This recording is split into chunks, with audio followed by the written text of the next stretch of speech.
What if that nagging feeling in the back of your neck was real?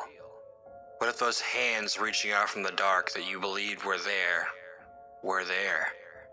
What if the monster in the basement really existed? And what if there was really something under the bed? Would you have the courage to face your fears? Hello, brave souls, and welcome to What Do You Fear? I'm your host, Paul Rondeau, and tonight we have a story called Don't Turn on the Light.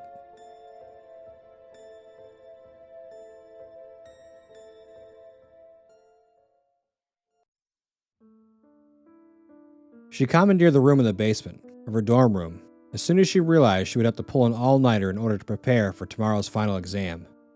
Her roommate, Jenna, liked to get to bed early, so she packed up everything she thought she would need and went downstairs to study, and study some more.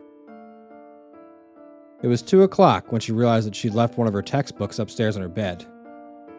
With a dramatic sigh, she rose and climbed the stairs slowly to her third-floor dorm room. The lights were dim in the long hallway, and the old boards creaked under her weary tread. She reached her room and turned the handle as softly as she could, pushing the door open just enough to slip inside, so that the hall lights wouldn't wake her roommate. The room was filled with a strange metallic smell. She frowned a bit, her arms breaking out into chills. There was a strange feeling of malice in the room, as if a malevolent gaze were fixed upon her. It was a mind trick.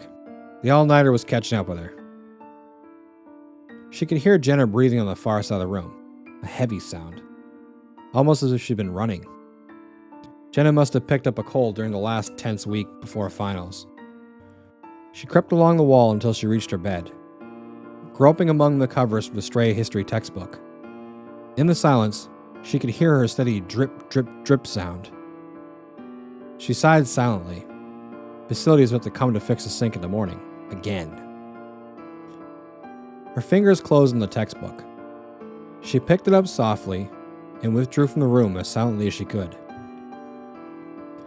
Relieved to be out of the room, she hurried back downstairs, collapsed in an overstuffed chair, and studied until 6 o'clock. She finally decided that enough was enough. If she slipped upstairs now, she could get a couple hours sleep before her 9 o'clock exam.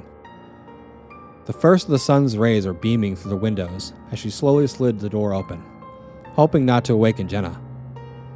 Her nose was met by an earthy, metallic smell a second before her eyes registered the scene in her dorm room.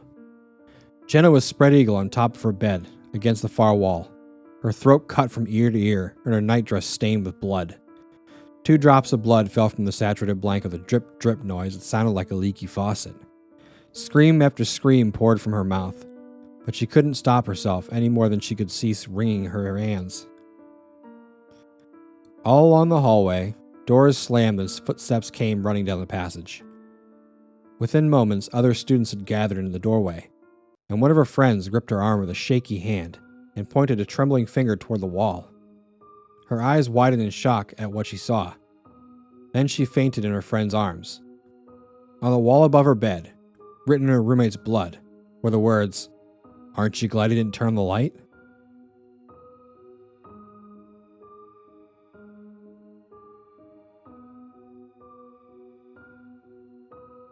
Thanks for listening. I hope you enjoyed the story, and hopefully I'll see you next time. And don't forget to always face your fears.